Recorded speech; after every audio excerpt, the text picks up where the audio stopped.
बहुत बहुत शुक्रिया आप सभी का ज्वाइन करने के लिए। मैं आसिफ रशीद आपके साथ। बच्चों की मुफ्त तालीम को लेकर सरकार ने एक पॉलिसी बनाई है और एक कानून के मुताबिक आज से तकरीबन 12-13 बरस कबल एक कानून बना था कि बच्चों को मुफ्त तालीम और दीगर जो सहूलियात, चाहे वो प्राइमरी लेवल की हो, हायर सेकेंडरी लेवल की हो, वो उन्हें दी जाती हैं। तो उस पर सरकार ने क्या कुछ किया है क्या नहीं, उस पर जवाब अदालत के थ्रू मांगने की कोशिश हुई। मफाद आमा में एक अर्जी दायर की गई थी, यानी जनहित में जारी जनहित में एक याचिका जिसको कहा जाएगा, और पब्लिक इंटरेस्ट लिटिगेशन PIL एक ऑर्गेनाइजेशन की जानिब से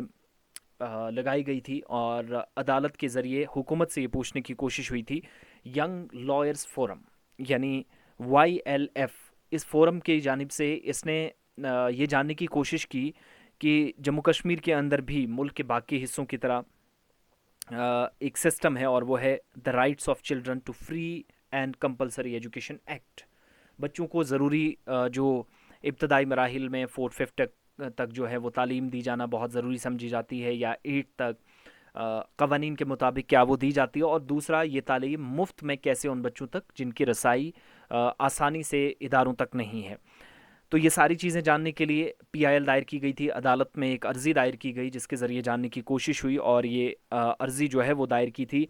यंग लॉयर्स फोरम। पहले आपको बताएं कि एक कानून बना है, और वो है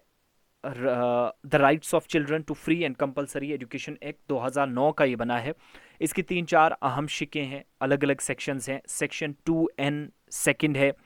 2N फोर्थ है, जो ये बताती है कि बच्चों को कैसे यूनियन टेरिटरी के अंदर, यानी जम्मू कश्मीर जो इस वक्त यूटी है, पहले रियासत थी, तो यहाँ पर किन बच्चों को मुफ्त तालीम का हक है, कैसे क्या है, और कितनी सहूलियात कहाँ पर दी जानी है। एक्ट के मुताबिक बच्चों को एजुकेशन, प्राइमरी लेवल की कम से कम ज़रूरी एजुकेशन जो है, जो कंपलसरी समझी जाती है, वो इस कानून के मुताबिक सेक्शन 12(1)(b), 12(1)(c) और सेक्शन 13 पर्टिकुलरली, ये 3 ऐसी अलग अलग शिकें हैं जो बताती हैं कि बच्चों को, ये सेक्शन जो है वो हुकूक देती हैं बच्चों को, उन्हें इस काबिल बनाती हैं कि आप कवानीन के मुताबिक हुकूमत से मुफ्त सहूलियात का फ़ायदा उठाइएगा, और आप अपनी तालीम मुफ्त में जारी रख सकते हैं, और ये बुनियादी हक आपका है। तो इसके लिए क्या हुआ है कि PIL जब फाइल की गई तो अदालत ने हुकूमत से जवाब जो है वो मांगा है अब अगली समात पर, और ये जवाब तकरीबन 1 महीने बाद आएगा, यानी 5 अप्रैल 2023 को स्टेटस रिपोर्ट सरकार से मांगी गई है कि बच्चों को जो मुफ्त तालीम दी जाती है जम्मू कश्मीर के अंदर, और जो कंपलसरी एजुकेशन एक्ट 2009 के तहत होना चाहिए, आपने कितना काम इस पर किया, कितना। जो रेस्पोंडेंट है वो गवर्नमेंट है, सरकार है, जम्मू कश्मीर लेफ्टिनेंट गवर्नर इंतजामिया है, तो उसने बताना है, महकमा तालीम के जरिए बताएगा कि क्या इकदाम उठाए गए हैं, कौन सी स्कीमें हैं। और डिवीज़न बेंच में जहाँ पर जस्टिस रजनीश ओसवाल और जस्टिस मोहनलाल की तरफ से खसूसी तौर पर समाअत की गई, जिसमें ये जानने की कोशिश हुई कि बच्चों को मुफ्त तालीम और जो ज़रूरी तालीम है, बुनियादी हक जो है, उससे बच्चे महरूम ना रहें। अगर महरूम रहे हैं तो इसकी वजूहत क्या है, स्टेटस रिपोर्ट 5 तारीख तक आएंगी। इसके अलावा ये भी कहा गया है सरकार को कि ना सिर्फ ये बताए कि स्टेटस रिपोर्ट, बल्कि ये भी बताए कि ऐसे प्राइवेट स्कूल जम्मू कश्मीर के अंदर जिनको एड दी गई है और जिनको एड ना भी दी गई है, यानी सरकार की तरफ से जिन प्राइवेट स्कूलों की मुआवनत की गई है। अब देखिए, सरकारी स्कूलों में बच्चों को फ्री एजुकेशन तो दी जाती है, लेकिन प्राइवेट स्कूलों को भी इस कानून के मुताबिक, the rights of children to free and compulsory education act 2009 के मुताबिक, कई ऐसे प्राइवेट स्कूल्स हैं, बल्कि बहुत सारे प्राइवेट स्कूल्स जो बच्चों को बुनियादी तालीम देते हैं, देना कानून के मुताबिक हक भी है, कानूनी हक है। और ये जानना कि कितने इदारों को अब तक हुकूमत की जानिब से मुफ्त तालीम देने के लिए उन्हें तैयार किया गया है, कोई सहूलत दी गई है या नहीं, ये भी स्टेटस रिपोर्ट के साथ साथ हुकूमत को जवाब करना होगा। प्राइवेट स्कूल्स के अंदर कितना काम हुआ है सरकार की तरफ से, और क्या अमाउंट है, कोई पैसा दिया गया है, अगर दिया गया है तो वो कितना, वो सारी चीज़ें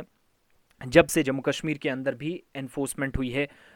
ये जो कानून है एनफोर्स हुआ है, उसके मुताबिक जवाब देना है। तो 2 चीज़ें अप्रैल 5 तक क्लियर हो जाएंगी कि सरकार ने बच्चों को मुफ्त तालीम जो दी जा रही है इस वक्त, वो कैसे चल रही है, और दूसरा, कंपलसरी एजुकेशन एक्ट 2009 के तहत क्या कुछ किया है, बच्चों का जो हक है क्या उसके मुताबिक सरकार ने काम किया है। और सबसे अहम बात ये कि प्राइवेट स्कूलों को भी ये काम करना होता है, वो भी बच्चों को मुफ्त तालीम देते हैं। अगर उन्होंने दी है तो हुकूमत की जानिब से उनको मदद क्या की गई है, अमाउंट दिया गया है, कोई और फैसिलिटी है, क्या दी गई है, स्टेटस रिपोर्ट हुकूमत से मांगी गई है। अलग अलग सेक्शंस जो कानून के मुताबिक मैंने गिनकर बताई हैं, PIL यंग लॉयर्स फोरम ने दाखिल की थी, और उस पर हियरिंग की गई कल डिवीज़न बेंच की जानिब से, जिस पर 5 तारीख तक जवाब मांगा गया, यानी अगली समाअत जो है वो 5 तारीख को होगी। तो तालीम के हवाले से बड़ा इंपॉर्टेंट ये फैसला, होप सो कि इस पर जवाब अच्छा है। और जिन बच्चों को तालीम का बुनियादी हक है उससे अगर महरूम रखा गया है, तो हुकूमत की अव्वलीन तरजीहात में यह है कि उन्हें बुनियादी हक से महरूम ना किया जाए। और सबसे इम्पॉर्टेंट चीज़ कि अब अदालत के सामने, जम्मू कश्मीर और लद्दाख कॉमन हाई कोर्ट के सामने उन्हें जवाब देना होगा जो PIL की समाअत के दौरान चीज़ें सामने आई हैं।